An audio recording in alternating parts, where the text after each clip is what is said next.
우리나라는 본래 산 좋고 물 맑은 금수강산이었습니다.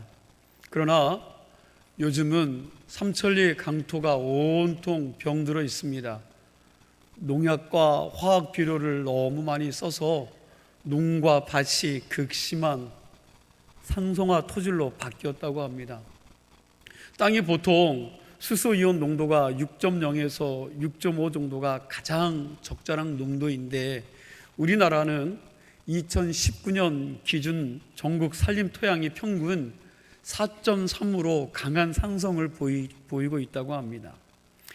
토양이 산성화되면 미생물의 활동이 억제가 되고 독성 물질 농도가 증가하면서 식물과 나무의 정상적인 생장에 방해가 된다고 합니다. 심할 경우 나무가 고사되기도 합니다. 이렇듯 토양 상성화는 나무와 식물 등에 나쁜 영향을 미치고 있습니다. 한마디로 말하면 우리 땅이 죽어가고 있다는 것입니다. 땅뿐 아닙니다. 우리나라의 한강, 낙동강, 섬진강 할 것 없이 오염과 폐수로 여러분 다 썩어가고 있다고 그럽니다. 한반도의 담소 어종이 191가지 정도가 되는데 그 중에 한 40여 종류가 멸종을 했다고 합니다.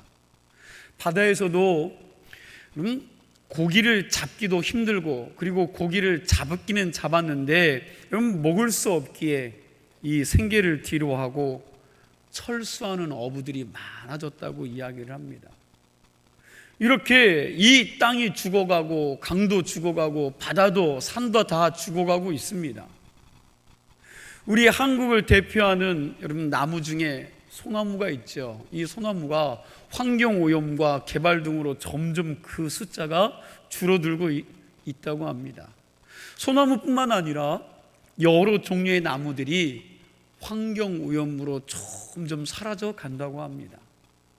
자, 그런데 이것보다 더 큰 문제는 이렇게 자연만 병드는 것이 아니라 인간들의 정신과 삶과 영혼도 병들어 가고 있다는 것입니다. 2000년도에 들어서는 해마다 부모가 자식 손에 적게는 30명, 많게는 60명가량 목숨을 잃었다고 합니다. 해마다 부모가 자식에 의해 살해당했다는 이 믿을 수 없는 통계가 나오고 있습니다. 부모가 자식 손에 죽는다는 사실이 여러분 말이 됩니까? 그런가 하면 자식에게 매맞고 사는 부모가 2022년 보고에 의하면 매년 2천여 명이라는 통계가 있습니다.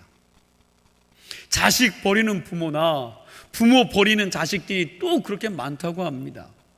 이렇게 자식들이 부모를 때리고 버리고 죽이고 그런가 하면 또 부모가 자식을 학대하고 내다버리고 죽이는 일들이 비일비재하게 일어나는 나라. 예전에 자랑했던 동방예의주의라고 말하기에는 이미 너무나도 옛말이 된 것 같습니다. 또 한편에서는 남편이 아내를 무자비하게 폭행을 합니다. 이것은 수가 너무 많아서 통계조차 뽑기가 어렵다는 것입니다. 기독교 상담연구소에서 나오는 얘기를 들어보면 교회에서도 직분자들도 그렇게 많이 자기 아내들을 폭행한다는 이야기가 있습니다. 그리고 아내가 남편을 청부살인업자에게 맡기는 일도 부지기수라고 합니다.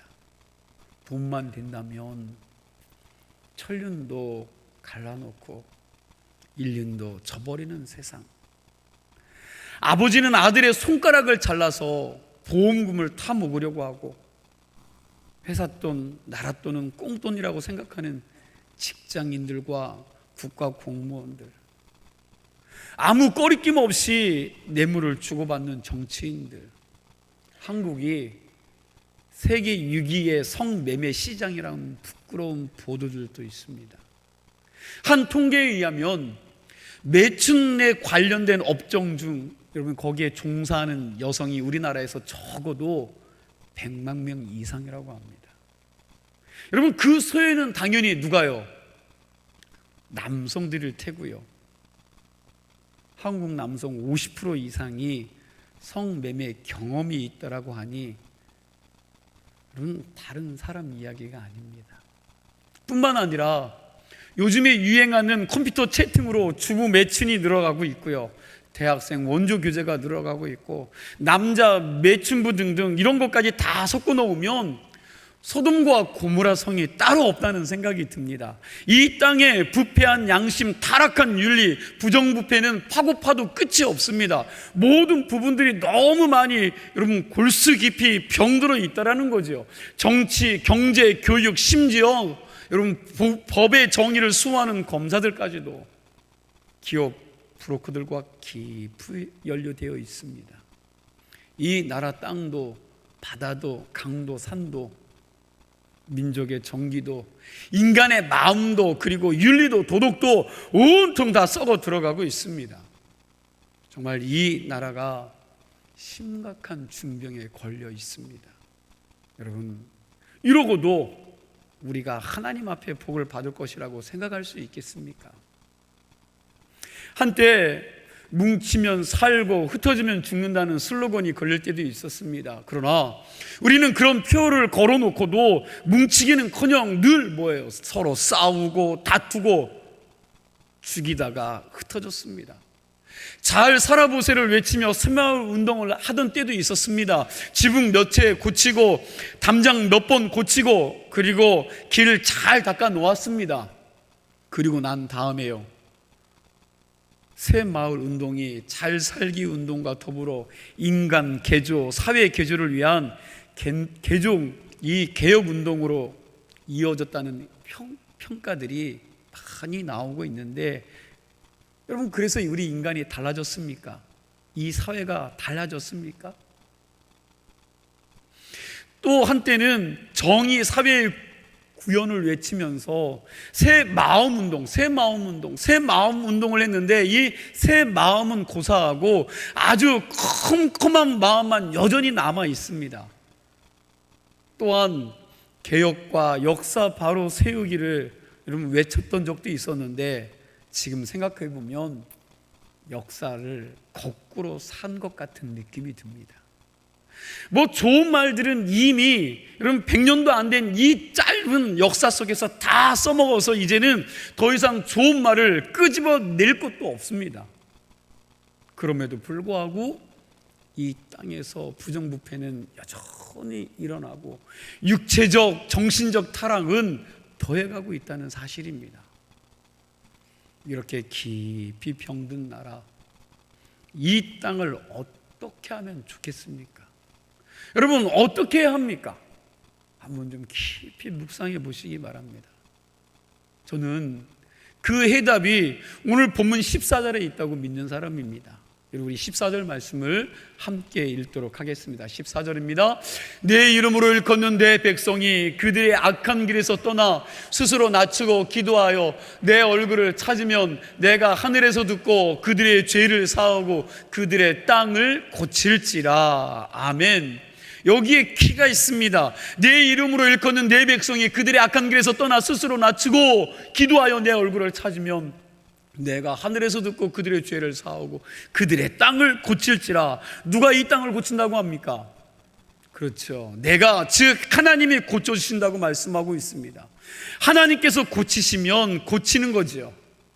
여러분, 새 마음 운동해서 안 되고 역사 바로 세우기에도 안 되고 개혁을 하자고 그래도 안 되지만, 역사의 주인이신 하나님께서 이 빗나간 역사를 바로 잡기로 작정하기만 한다면 여러분 바로 잡힐 줄로 믿습니다. 여기 14절 하반절 말씀에 보니까 그들의 땅을 고칠지라 그랬는데, 고친다는 말이 히브리어로 라파라는 그런 단어입니다. 라파, 영어로는 힐링, 치료한다는 말입니다. 여러분 의사가 포기하고 사형 선고를 내린 병이라 할지라도 하나님이 치료하시면 고치는 거지요. 여러분, 경제 전문가들이 한국 경제가 도저히 회복 불가능하다 할지라도 하나님께서 회복시켜주면 고쳐지는 거지요. 구약 성경에 이 라파라는 말이 자주 등장을 하고 있습니다. 특별히 이 라파라는 말이 나올 때에 여러분 보면 거의 대부분 그 앞에 여호와라는 말이 같이 붙어 다닙니다. 그래서 여호와 라파, 여러분 많이 보셨지요? 많이 들으셨죠? 뜻이 뭡니까? 여호와 라파. 그렇죠. 여호와께서 여호와께서 고쳐주신다는 뜻입니다. 사람은 불가능해도 하나님이 고치실 수 있다는 사실입니다. 여기에 이 땅의 중병을 고치는 첫 번째 키가 있습니다. 하나님이 하실 수 있다는 겁니다. 예레미야 33장 6절 말씀을 보면 이렇게 말씀하죠. 함께 있습니다. 그러나 보라, 내가 이 성읍을 치료하며 고쳐 낫게 하고 평안과 진실이 풍성함을 그들에게 나타낼 것이며, 하나님께서 예루살렘 성을 고쳐서 치료하시고 새롭게 평강의 도시로 만들겠다는 것입니다. 누가 하시겠다고요? 네, 하나님이 하시겠다는 거예요. 히스기야 임금이 죽을 병에 걸렸습니다. 이때 그가 하나님 앞에 나아가 간절히 기도했는데 하나님께서 그 기도에 응답하셨습니다. 열왕기하 20장 5절 하반절의 말씀에 그 말씀이 나오는데 이렇게 말씀하죠. 내가 내 기도를 들었고 내 눈물을 보았노라. 내가 너를 낫게 하리니 내가 3일 만에 여호와의 성전에 올라가겠고. 죽을 병이 든 히스기야의 기도를 하나님이 들으시고 그 눈물을 봐주시고 그를 치료해서 낫게 하여 하나님의 성전에서 뭐하게 해요? 올라가서 예배 드리게 해주시겠다는 말씀입니다. 누가 하셔요? 하나님이 하신다는 거예요. 하나님은 이사야 선지자들을 통해서도 이런 말씀을 하셨습니다. 이사야서 57장 18절 말씀 우리 함께 봅니다. 내가 그의 길을 보았은즉 그를 고쳐줄 것이라. 그를 인도하며 그와 그를 슬퍼하는 자들에게 위로를 다시 얻게 하리라. 아멘. 그래서 여호와 라파, 나를 고쳐주시고 치료해 주시는 하나님의 능력을 믿은 여러분 수많은 성도들이 병들고 연약한 가운데에서 이 약속의 말씀을 붙들고 하나님 앞에 나아가 기도합니다. 하나님, 나를 고쳐주시옵소서. 여호와 라파의 하나님, 나를 좀 치료하여 주시옵소서. 나를 깨끗이 치료해 주시옵소서라고 여러분 하나님 앞에 부르짖고 기도하는 것입니다. 물론 그렇게 고친다는 말은 육신의 질병만을 말하는 것이 아니라 영혼의 질병도, 그리고 민족의 부패와 불의에 대한 불감증까지도 다 고쳐주신다는 뜻이 그 안에 있습니다.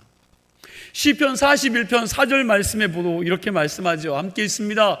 내가 말하기를 여호와여 내게 은혜를 베푸소서. 내가 주께 범죄하였사오니 나를 고치소서 하였나이다. 아멘. 나를 뭐하라고요? 고치소서. 다윗이 이 기도를 생각해 보면 하나님께서 내 육신의 병만 고치는 것이 아니라 뭐까지 고쳐요? 죄지어 타락하고 이 더럽고 추한 나의 영혼까지도 고치시는다는 것을 이 말씀을 통해 우리가 알 수 있습니다. 육신만 고치는 것이 아니라 내 영혼까지도 고치고 치료하시는 분이라는 거예요. 예레미야 17장 14절에도 비슷한 기도가 나옵니다. 이렇게 말씀하지요. 여호와여 주는 나의 찬송이시오니 나를 고치소서. 그리하시면 내가 낫겠나이다. 나를 구원하소서. 그리하시면 내가 구원을 얻으리이다. 여러분, 이런 말씀들이요 성경에 많이 나옵니다. 그런데 문제는 우리의 믿음이요, 우리의 믿음입니다. 입으로는 하나님, 나를 치료해 주시옵소서, 내 영혼을 고쳐주세요 그러는데 정말 주님께서 나를 고쳐주신다는 그 믿음이 없는 게 문제예요. 없는 게 믿음. 고쳐달라고는 하는데 믿음이 없습니다. 여호와 라파, 우리를 고쳐주시는 하나님, 우리를 치료해 주시는 하나님만이 우리 민족을 고치실 수 있습니다. 이건 하나님만이 하실 수 있습니다. 사람의 프로젝트도 아니고 오직 하나님이 하실 수가 있는 줄로 믿으시기 바랍니다. 요한계시록 3장 7절에도 보니까 거룩하고 진실하사 다윗의 열쇠를 가지시니 곧 열면 닫을 사람이 없고 닫으면 열 사람이 없는 그가 이르시되, 다윗의 열쇠를 가지시니 열면 닫을 자가 없고 닫으면 열 자가 없는 그 전지전능하신 그 하나님이 하시면 된다는 거죠. 그분이 고쳐주시면 고쳐지는 줄로 믿으시기 바랍니다. 그러니까 우리 민족을 정결하게 하시고 다시 회복시키시는 마스터 키를 누가 쥐고 있습니까? 그렇죠. 하나님이 쥐고 계신다는 거예요. 믿으십니까? 이게 이 땅을 고칠 수 있는 첫 번째 열쇠예요. 하나님이 하신다는 거예요. 두 번째 열쇠가 또 있습니다. 이 땅과 이 민족을 고칠 수 있는 두 번째 열쇠가 뭔지 우리 14절 말씀 다시 한번 또 읽겠습니다. 14절 말씀입니다. 내 이름으로 일컫는 내 백성이 그들의 악한 길에서 떠나 스스로 낮추고 기도하여 내 얼굴을 찾으면 내가 하늘에서 듣고 그들의 죄를 사하고 그들의 땅을 고칠지라. 아멘. 내 이름으로 일컫는 내 백성이, 그런데 여기에 두 번째 키가 있습니다. 내 이름으로 일컫는 내 백성이 그들의 악한 길에서 떠나 스스로 낮추고 기도하여 내 얼굴을 찾으면 하고 조건이 나오는데, 맨 처음에 나오는 주체가 누굽니까? 주체.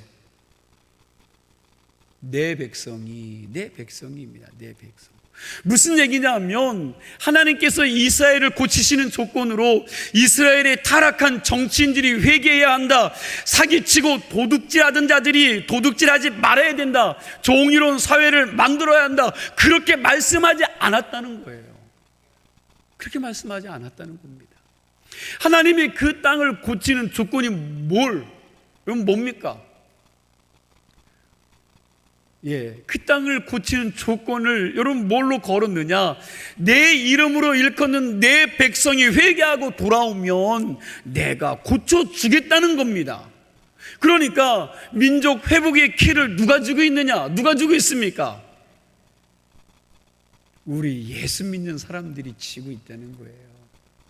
우리 예수 믿는 사람들이 가지고 있다는 겁니다. 정치인들이, 경제인들이, 지식인들이 키를 쥐고 있는 것이 아니라 우리 하나님의 사람들이 이 땅을 고칠 수 있는 키를 쥐고 있다는 거예요.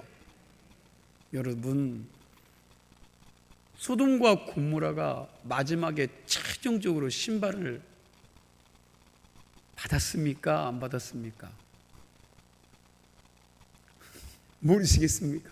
여러분, 소돔과 고모라가 심판을 받았죠. 그럼 왜 하나님께, 여러분, 하나님의 마지막 최종적인 심판을 받았습니까? 왜? 그렇죠. 여러분, 죄 많은 사람들 때문에 받은 게 아닙니다. 죄인들의 프로테이지가 90%가 넘어서 심판받은 게 아니에요. 소돔과 고모라가 심판받은 이유는 의인 몇 명이 없어서요. 그렇죠. 의인 10명이 없기 때문에 심판을 받은 겁니다. 한마디로 이야기하면 이 민족과 이 땅이 이런 어려움과 고통을 겪게 된 것은 내 이름으로 일컫는 내 백성들이 하나님의 백성답게 살지 않았기 때문에 하나님께서 채찍을 드셨다는 거예요. 만일 하나님의 이름으로 일컬음을 받은 하나님의 자녀들이 성도답게 하나님의 자녀답게 살았다면 이 민족이 이렇게 타락하고 이런 어려움을 당하지 않았을 것입니다. 정말 그렇지요. 1919년에 김이 독립선언을 할 때도 여러분, 이 땅에 예수 믿는 사람들의 숫자가 겨우 1%밖에 안 되었습니다. 여러분 기억하세요. 1919년에 김미 독립선언이 있을 때 여러분, 기독교인들이 이 땅에 1%밖에 되지 않았어요. 1%. 여러분, 나머지 99%는 불신자들이었습니다. 민족 지도자 33명 중에 16명이 크리스찬이었는데 1%밖에 안 되는 크리스찬들이 이 민족을 이끌었습니다. 그러니까 99%가 타락했다 할지라도 1%의 하나님의 자녀라고 일컫는 하나님의 백성들이 의롭고 거룩하고 바른 가치관을 지니고 사니까 나머지 99%는 그들의 선하고 아름다운 삶을 바라보면서 이들이 이렇게 야 저게 맞다, 저 사람들 저게 사람답게 사는 것이다. 그러니 우리도 예수 믿는 사람들처럼 살아야지. 그들이 스스로 그렇게 이야기한 겁니다. 비록 불신자들이 그렇게 살지 못한다 할지라도 예수 믿는 사람들의 삶을 보고 그들의 생각이 달라지고 삶이 달라지는 일들이 일어나게 된 겁니다. 1%가 99%를 살렸는데 이게 김이 독립선언입니다. 이건 예수 안 믿는 역사가들이 인정한 사실입니다. 그때 만일 여러분 교회가 없었다면, 크리스천들이 없었다면 이런 놀라운 일들이 없었을 것입니다. 오늘날 예수 믿는 사람들이 약 1000만이라고 이야기를 합니다. 요즘은 이 어려운 질병 때문에 좀 더 줄어들었지요. 퍼센트를 따지면 대략 전 국민의 20%입니다. 그런데 이 20%가 나머지 80%의 불신자들과 똑같이 살아갑니다.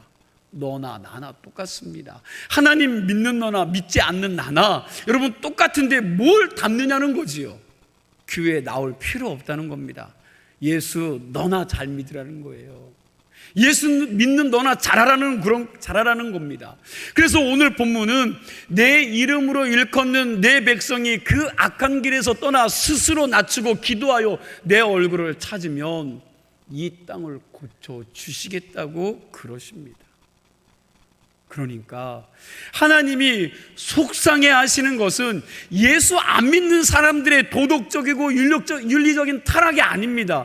하나님이 마음 아파하시는 것은 예배당에 나와서 예배 드리는, 하나님의 이름을 부르면서 하나님을 경외하고 하나님의 백성이라고 말하는 여러분들, 그런데 여러분과 제가 어떻게 해요? 세속화돼 가는 것, 그것을 마음 아파하신다는 것입니다.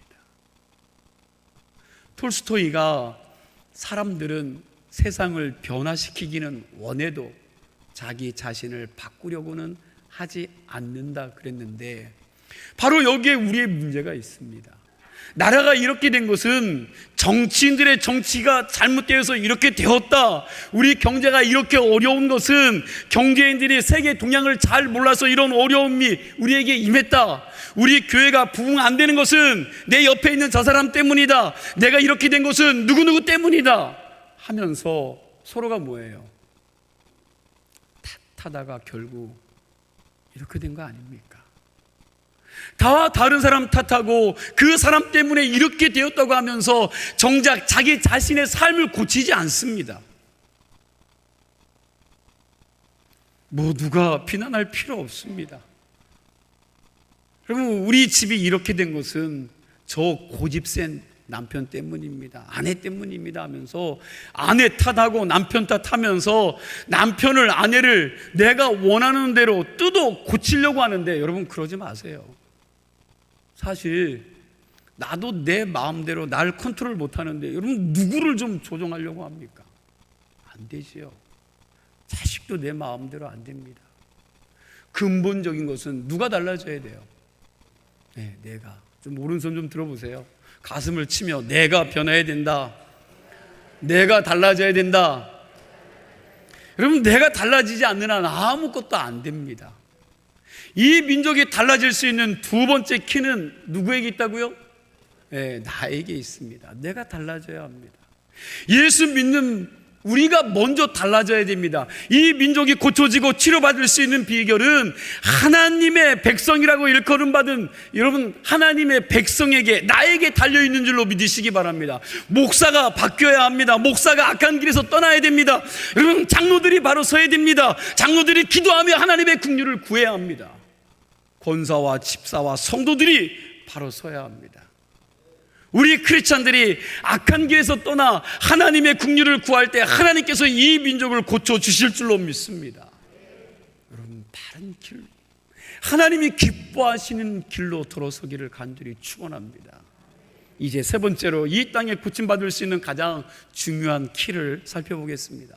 14절 말씀을 보니까 하나님의 백성이라고 일컬음을 받는 우리들이 어떻게 돼야 한다고 합니까? 먼저 그들의 악한 길에서 뭐 해야 된다고요? 떠나야 된다고 말씀하고 있습니다. 여기서 말하는 악한 길은 그냥 여러분과 제가 걸어다니는 그런 길이 아닙니다. 이 말씀은 악한 길은 행했던 삶의 방식을 바꾸라는 의미예요. 여러분들이 살아가는 삶의 행실을 바꾸라는 겁니다. 행했던 것들을 바꾸라는 거예요. 옛날에 한 나라를 통치하는 왕이 왕으로서 마땅하게 살아가야 할 삶의 방식이 있는데, 여러분 그걸 왕도라고 합니다. 왕도. 왕답게 말하고 왕답게 행동하는 것, 이게 왕도입니다. 마찬가지죠. 하나님의 아들, 딸로 일컬음을 받은 성도들이 마땅히 성도로서 살아가야 할 길이 있다는 거예요.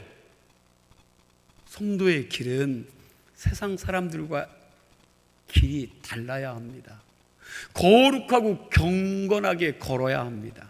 그런데 가만히 생각해 보니까 우리가 하나님의 자녀라고 하면서, 하나님의 이름으로 일컬음 받는 성도라고 하면서 예수 안 믿는 사람과 같은 가치관을 가지고 세속화되어 살았던 적이 너무나도 많다라는 거예요. 이게 바로 악한 길이라는 것입니다. 도둑질하고 사기치고 불법을 행하고 나쁜 짓 하는 것을, 여러분, 이것도 포함되지만 사실 이런 것들은 악한 길을 걷다 보니까 자연스럽게 일어나는 열매요 결과들인 것입니다. 그러니까 악한 길은 하나님이 성도들에게 마땅히 걷기를 원하셨던 그 길을 내버리고 세상 사람들이 살아가는 그 방식대로 걸어가는 길이 악한 길이라는 거예요. 돈만 벌 수만 있다면 예배고 뭐고 필요가 없습니다. 돈만 벌 수 있다면 그냥 세상 사람들과 똑같이 투기하고 세금 떼먹고, 그리고 내 욕심 채우기 위해서 부끄러운 일도 서슴없이 저지릅니다. 그리고 끊임없이 자기 자랑을 일삼는 세상 사람들처럼 나를 자꾸 부풀려서 자랑하고 교만할 때도 있었습니다. 쉽게 이야기하면 경제적인 거품뿐만이 아니라 인격적인 거품도 많았습니다. 속에 아무것도 없으면서 있는 체하고 살았습니다. 거기다가 영적인 거품은요 또 얼마나 많은지요. 별로 거룩하지도 않으면서도 거룩한 척합니다. 신실한 척합니다. 알지 못하면서 아는 척합니다. 이게 다 세상 사람들의 사고방식이고 가치관입니다. 이런 악한 길에서 떠나야 하고 이러한 악한 것들을 다 버려야 합니다. 버리실 수 있는 성도들이 되시기를 소망합니다. 마하트마 간디가 이런 말을 했어요. 한번 잘 들어보세요. 나는 내 목숨을 바쳐서라도 인도가 영국으로부터 독립이 될 수 있기를 간절히 바란다. 하지만 내가 거짓말을 해서 내 목숨과도 바꿀 수 있는 인도가 독립이 될 수 있다 한다면 나는 그렇게 하지 않겠다. 왜냐하면 거짓말에서 독립되고 세워진 나라라면 그 나라는 오래가지 못해 또 무너져 내릴 것이 분명하기 때문이다. 간디는 결과를 지향하지 않았습니다. 그는 과정을 지향했습니다. 그는 인도의 독립이 아닌 독립할 자격이 있는 인도를 추구했던 것입니다. 아주 중요한 얘기이죠. 거짓말로 세워진 나라가 오래 갈 수 없기 때문에라는 이 간디의 이 말을 곰곰이 좀 생각해 보면, 여러분, 우리 지난날의 삶이 참으로 부끄럽습니다. 그동안 우리나라는 정권을 잡기 위해서 수많은 거짓말을 했습니다. 정권만 잡으면 정직하게 할 것이다라고 그들이 생각을 하고 그렇게 이야기했는지 모릅니다. 그러나 정권을 잡고 나니까 그 수많은 거짓말을 덮기 위해서 여러분 더 많은 거짓말이 필요했습니다. 아마 정직이라는 이름으로 고소를 한다면 한국 땅에 어느 정치가도 여러분 살아남을 수 있는 사람은 없을 것 같습니다. 그런데 정치가들 뿐이겠습니까? 우리가 그동안 결과만 좋으면 다 좋다고 생각했습니다. 잘못된 여러분 방법, 잘못된 수단 다 동원해서 그저 결과만 좋으면 되었습니다. 그러나 이제는 이것을 좀 돌아보아야 될 때가 되었습니다. 사실 악으로 세운 선은 결국 악한 열매를 맺을 수밖에 없습니다. 아무리 작은 죄라 할지라도, 아무리 작은 거짓말이라 할지라도 우리는 그것을 단호하게 용기 있게 여러분 버릴 수 있는 자들이 되길 간절히 소망합니다. 악한 길을 떠나야 된다는 거예요. 오늘 여러분과 제가 악한 길에서 떠날 수 있는 성도들이 되기를 축원합니다. 그래서 사도 바울이 데살로니가 교회에 보낸 편지 속에 보면 악은 어떤 모양이라도 버리라고 그는 그렇게 말씀하고 있습니다. 좀 손해보고 억울한 일이 있어도 좀 정직하라고 말씀하고 있는 거죠. 이렇게 악한 길에서 떠나 어떻게 해야 합니까? 14절 중반절에 보니까 스스로 낮추고 기도하여 내 얼굴을 찾으면 이라고 그랬습니다. 한마디로 이야기하면 기도하라는 거예요. 기도. 낮추라는 말은 기도의 자세를 말하는 것이고, 하나님의 얼굴을 찾으라는 것은 기도의 목적을 말하는 것입니다. 이 말은 내 자세를 낮추어서 하나님의 긍휼을 구하는 기도를 할 때 하나님께서 우리를 고쳐주시겠다는 말씀이죠. 여기 낮추라는 말이 중요합니다. 낮추라는 말은 피조물 되는 인간이 나를 만드시고 세상을 창조하신 전지전능하신 하나님 앞에 여러분 겸손하게 나와서 나의 오만함을 다 꺾어버리고 하나님을 하나님으로 대접해 드리는 것을 말씀합니다. 그래서 우리가 예배당 올 때에는 세상에서 달았던 명함, 세상에서 가지고 있던 계급장 다 떼어놓고 와야 한다는 거예요.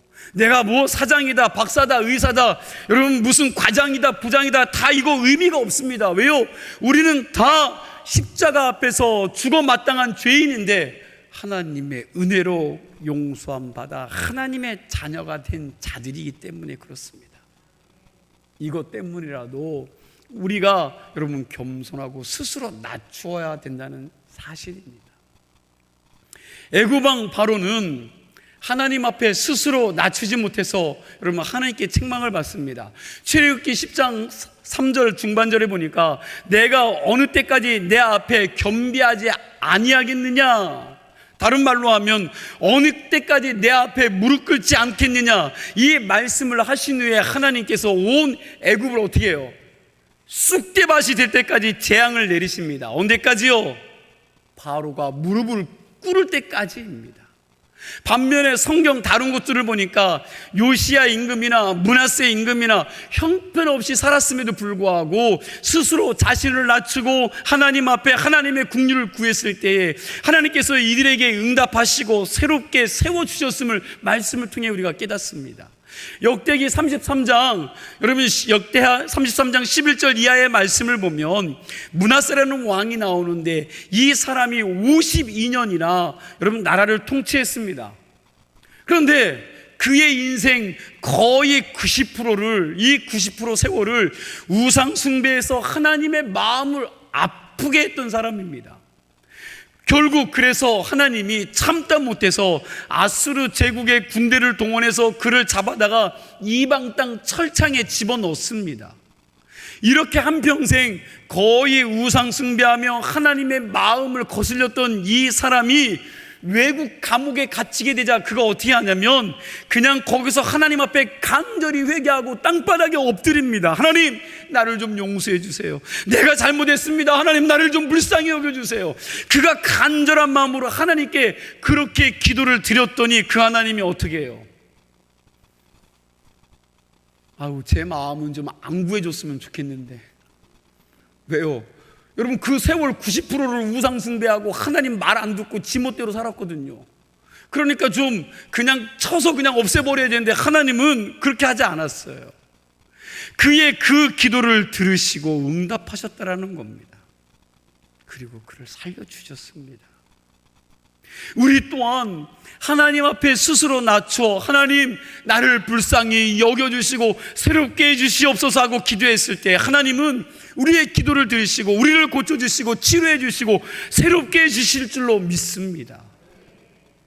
우리는 계속해서 스스로 낮추고 기도하며 하나님의 얼굴을 찾아야 되는 사람들입니다. 언제까지요?